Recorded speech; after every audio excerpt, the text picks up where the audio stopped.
Hello my YouTube family, आपका स्वागत है मेरे चैनल मम्मा एंड नीति की मस्ती पर। मैं आपको अपने एरिया दिखाने वाली हूँ जहाँ मैं रहती हूँ। फ़िलहाल मैं यहाँ अभी नहीं रहती, ये मेरा मायका है। मेरा ससुराल बिलासपुर में है जो कि छत्तीसगढ़ के अंदर है। मैं अभी अपने सेकंड बेबी डिलीवरी के वजह से अभी अपने मायके आई हुई हूँ, जो 2023 के मार्च महीने के 29 तारीख को हुआ है। आज मैं आप लोग से बातें करते हुए कुछ यादगार पल को रिकॉर्ड कर रही हूँ जो मेरी ज़िंदगी के हिस्से हैं, जिन्हें मैं हमेशा मिस करती हूँ। ये वो एरिया है या ये वो जगह है जो मैं हमेशा अपसेट होती हूँ या उदास होती हूँ तो मिस करती हूँ, क्योंकि इस जगह से मेरा बचपन बीता है। मैं यहाँ कभी खेली, कभी गिरी, कभी रोई, कभी उठी। मैंने इस जगह से बहुत सारे यादें जुड़ी हुई है मेरी, और मैं अपने बेटी को यही दिखा रही हूँ कि यहाँ एक स्कूल हुआ करता था जो कि कभी बहुत अच्छा स्कूल हुआ करता था। आज वो दूसरे जगह शिफ्ट हो चुका है, बट कभी यहाँ पे एक नहीं कहीं हज़ारों बच्चों की चिल्लाने की आवाज़ आती थी। ये मोहल्ला एक हरा भरा था। आज वो ये मोहल्ले में कोई नहीं दिखते हैं, ये पूरे एरिया में कोई नहीं दिखते हैं, क्योंकि लोग यहाँ से जा चुके हैं। ये एरिया खाली होता नज़र आ रहा है। आज आने से बहुत बुरा लगता है कि एक जो माहौल था हमारा यहाँ रहने पे, और अब वो चीज़ हमें देखने को नहीं मिलता। आज मेरी बेटी को मैं वहाँ ले जा रही हूँ जहाँ हम सब सहेलियों के ग्रुप मिलके जाया करते थे और अपना वक्त वहाँ पे बिताया करते थे, और कुछ मीठे खट्टे यादें याद करके उस चीज़ को खुश हो जाया करते थे कि हमारा ऐसा हुआ, वैसा हुआ, घर पे ऐसा हुआ, बाहर ऐसा हुआ, स्कूल पे ऐसा हुआ या फिर कॉलेज पे ऐसा हुआ। जहाँ भी जो भी चीज़ होता था, हमारे दफ़ाई की जो बचपन की सहेलियाँ थी उनसे मिलके हम इसी रास्ते से उस जगह पे जाते थे, और उस जगह पे शांति से बैठ के हम अपनी बातें करते थे और उस नज़ारे को सुकून से देख के अपने मन को एकदम आनंद देते थे। आज चलिए मैं आपको ज़रूर दिखाऊंगी कि वो ऐसा कौन सा जगह है जहाँ पे हमें कितना भी टेंशन हो, एक सुकून सा महसूस होता है।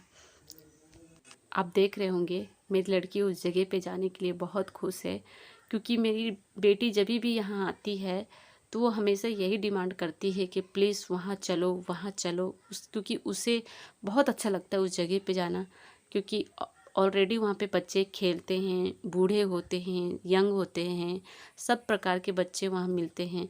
और जब हम गुजरते हैं तो एक समय था जब यहाँ पे हर कोई, एक लड़की जो होती है जो मायके से ससुराल चली जाती है, ससुराल वाले ज़्यादा बात करें ना करें उनसे, मगर हाँ अगर वो कभी मायके आती है तो बहुत अच्छा लगता है कि जब हर कोई उसे पहचानता है, हर कोई उससे बातें करता है, हर कोई उसे देख के ये कहता है बेटी कैसी हो तुम, या फिर तुम्हारा परिवार कैसा है, क्या है, कब आई, कैसे आई, कुछ काम था नहीं था, ऐसे घूमने आ गई, कितने दिन के लिए हो।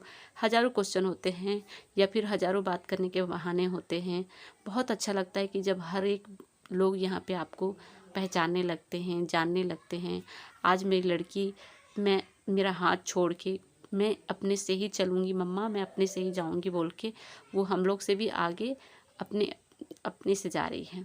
आप देख रहे होंगे वो मेरी बड़ी लड़की है जिसका नाम नीति है।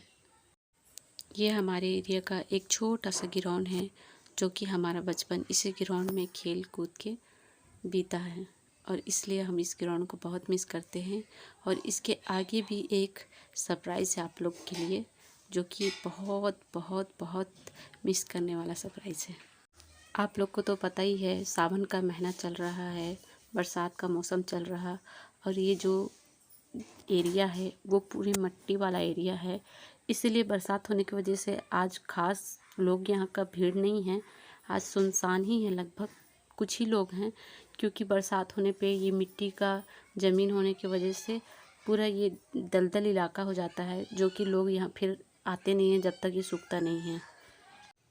तो आज मैं अपने यूट्यूब वाले सभी परिवार को ये जानकारी देती हूँ कि मैं छत्तीसगढ़ के एक छोटे से शहर चिरमिरी, जो कि हिल स्टेशन के नाम से जाना जाता है, कोलफील्ड के नाम से जाना जाता है, मैं उस एरिया की हूँ। मेरा मायका वहाँ है और जहाँ मेरी शादी हुई है वो बिलासपुर एरिया है। शादी के बाद ये मेरी फर्स्ट टाइम है जो मैंने इतने लंबे वक्त तक अपने मायके पे टाइम बिताया। मैं कभी सोचती थी कि ऐसा कोई दिन अब या फिर कोई समय नहीं आएगा कि मैं इतने लंबे टाइम तक अपने मायके जा सकूं, बट फाइनली कुछ वजह से मैं यहाँ अभी रुकी हूँ और काफ़ी दिन से रुकी हूँ और अभी थोड़े कुछ दिन शायद और रुक सकती हूँ, ये क्योंकि अभी वक्त नहीं आया है मेरे मायके से ससुराल जाने का। मुझे यहाँ की कोई चीज़ पसंद आए ना आए या याद आए ना आए, हाँ, बट मुझे दो चीज़ें यहाँ की बहुत याद आती है, क्योंकि ये कहते हैं ना कि जो इंसान शुरू से जो चीज़ देखा होता है या फिर जाना होता है वो चीज़ वो इंसान बहुत मिस करता है। मुझे यहाँ का एक बरसात के वक्त का खाना जो बोला जाए, जो पूरे जगह पे बहुत ज़्यादा ही महंगा होता है, वो यहाँ बहुत सस्ता होता है। मैं बात कर रही हूँ मशरूम की, जो कि यहाँ पे इतने सस्ते रेट पे मशरूम मिलता है, वो भी प्योर मशरूम जो कि जंगल में उगता है। कुछ गांव के लोग, देहात के लोग उसे तोड़ के लाते हैं और उसे मार्केट में बेचते हैं।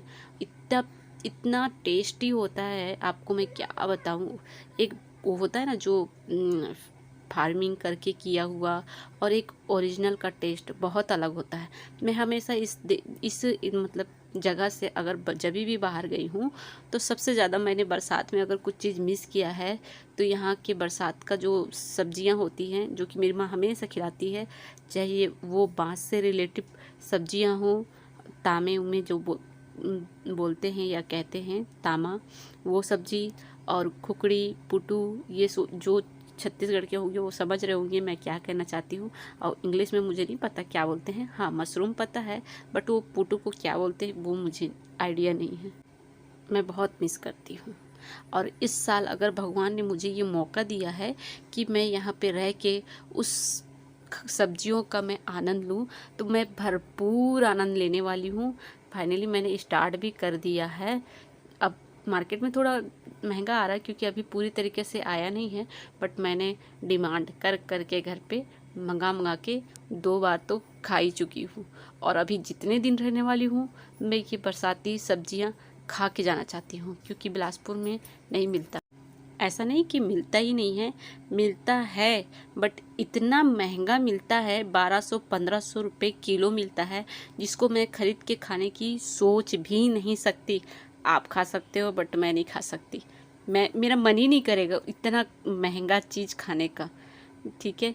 और ये जो आप ये एरिया जो देख रहे हैं, ये फाइनली वो जगह आ गया जहाँ मेरे बहुत सारी यादें छुपी हुई हैं, मेरी फ्रेंड की यादें छुपी हुई हैं।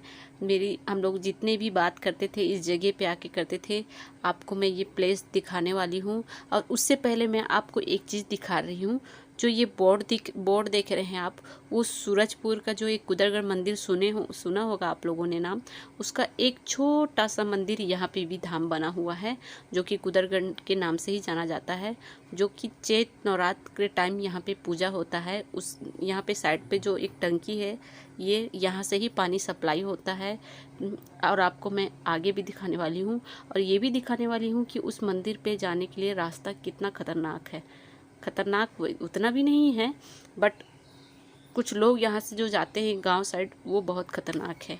ये है वो टंकी जहाँ से नगर निगम ने पानी वहाँ तक पहुँचाने का कोशिश किया है, जो कि चैत नवरात्र में पूजा के टाइम काम आता है, और बाकी टाइम जो ग्राउंड में खेलते हैं उनका काम आता है पीने और हाथ पैर धोने के। कुछ घरेलू उपयोग के लिए भी काम आ जाता है जब घर पे ना हो तो पानी।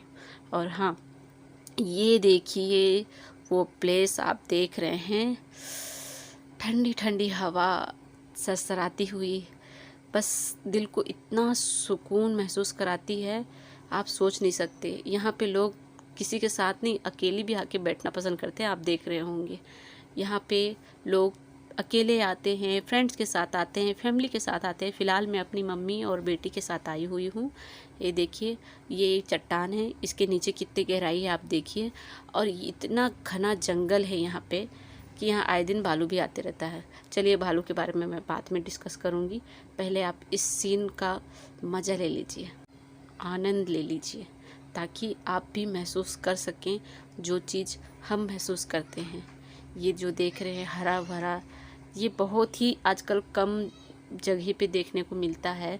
जो पहाड़ी एरिया से होंगे उनके लिए ये कुछ नहीं है, मगर हाँ जो सिटी एरिया से होते हैं उनको ये माहौल देखने के लिए दूर दूर जाना पड़ता है, काफ़ी दूर तक जाना पड़ता है। कुछ लोगों को अपने एरिया से बाहर भी निकलना पड़ता है। और ये हमारे घर से थोड़ी दूर गिरौन है, वहाँ से स्टार्ट होता है। ये मेरे मोहल्ले का लड़का है जो कि मुझे दीदी बोलता है और अपनी भांजी से खेलने आया था। मेरी भांजी, उसकी भांजी परेशान हो गई थी तो छोड़ के बेचारा चला गया। और आपको ये दिखा रही हूँ मैं, ये जंगल देख सक रहे हैं। और ये जो सीढ़ियाँ लगी हुई हैं और ऊपर से ये रास्ता है, वो उस पहाड़ पे एक मंदिर है, उसी मंदिर पे जाने के लिए ये पहाड़ है।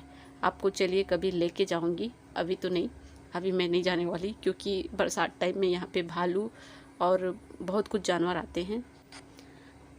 तो आप ज़रूर बताइएगा मुझे कमेंट पे कि ये आपको ये देख के प्लेस कैसा लगा, अच्छा लगा। सच में ये याद करने लायक जगह है, मेरी तो है। अब आप लोग को अच्छा लगा कि नहीं, ये आप लोग से ज़रूर जानना चाहूँगी मैं।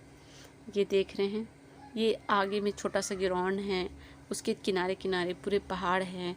लोग यहाँ पे अपना टाइम बिताने आते हैं, हर शाम को आते हैं। आज भीड़ कम था, बट कभी मैं आऊँगी जब आपको दिखाऊंगी कि वाकई में एक ऐसा प्लेस है जहाँ कुछ ढंग का कुछ हो ना हो, बस हाँ एक चैन सुकून से बैठ के अकेले हो, चाहे फिर दोस्त के साथ हो या परिवार के साथ हो, वक्त बिताने का कितना सुंदर जगह है। आप ये जो पहाड़ के किनारे किनारे छोटे छोटे गांव देख रहे हैं, ये एक बहुत बड़ा गांव है, बट यहाँ से छोटा छोटा दिख रहा है ये पहाड़। I miss you, I miss you. चले हम घर की ओर, क्योंकि मैंने अपनी बेटी को जब बताया कि यहाँ पे भालू आया करते हैं तो मेरी बेटी डर के भागो भागो चिल्ला के भागने लगी, क्योंकि भालू शाम होने वाला ही था।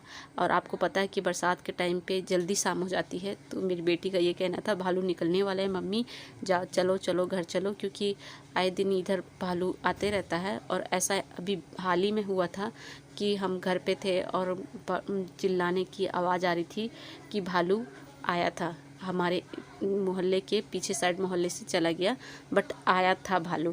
तो इस वजह से हमने भी बोला कि एक छोटा बेबी लेके आए हैं, अगर निकल जाएगा अचानक से तो हम कैसे जाएंगे, क्योंकि ऐसा कई बार हुआ है कि ग्राउंड में या फिर बैठे हुए जगह पे काफ़ी भीड़ रहती है, फिर भी आ जाते हैं इसीलिए। और ये जो पब्लिक आप देख रहे हैं, पब्लिक नहीं, जो दो लोग जा रहे हैं वो देख रहे हैं, जो वो नीचे में एक गाँव है और इस गांव में जाने के लिए लोगों को पहाड़ों के बीच से जो रास्ता गया है उस रास्ते से जाना पड़ता है, जो कि कभी सेफ़ होता है कभी अनसेफ होता है।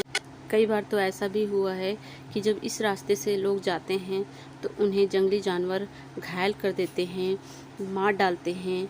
और जब ये हल्ला उठता है तो कुछ टाइम के लिए, कुछ समय के लिए लोग इस रास्ते से चलना बंद कर देते हैं। बट जैसे ही ये अफवाह कम होने लगता है तो लोग फिर से इसी रास्ते से चलना चालू कर देते हैं। मुझे ये नहीं समझ में आता है कि लोगों के अंदर इतनी जल्दी डर कैसे ख़त्म हो जाता है। यहाँ तक कि रात में साइकिल का जो टायर होता है, बाइक का जो टायर होता है, उसे जला जला के लोग चले जाते हैं। कभी सेफली पहुँच भी जाते हैं, कभी कभी कुछ सुनने को मिल भी जाता है। और जब सुनते हैं तो बहुत ख़राब लगता है कि लोग अपनी जान को ऐसे हथेली पे लेके कैसे चल सकते हैं, क्योंकि सबके घर पे फैमिली इंतज़ार करते रहती है, वेट करते रहती है कि हाँ मेरे परिवार आएंगे या मेरे पापा आएंगे या मेरा भाई आएगा या मेरा बेटा आएगा। और वो लोग जान ऐसे जोखिम में लेके इस रास्ते से कैसे ट्रैवल कर लेते हैं। और मैं अब जा रही हूँ अपने घर की तरफ, और मैं आशा करती हूँ कि आपको आज का वीडियो मेरा पसंद आया होगा। आई होप नहीं भी पसंद आया होगा तो प्लीज़ मुझे सपोर्ट कीजिएगा, क्योंकि आपका सपोर्ट मेरे लिए बहुत ज़रूरी है। मैं नई हूँ तो मुझे उतना आइडिया नहीं है कि मैं आप लोग को कैसे इम्प्रेस कर पाऊँगी, बट मैं अपने साइड से कोशिश करूँगी बेहतर बनाने की और बेहतर करने की, जो कि मैंने बहुत कुछ नहीं सीखा है तो सीखने की भी। तो आप लोगों से ले रही हूँ विदा, मिलते हैं नेक्स्ट वीडियो पर।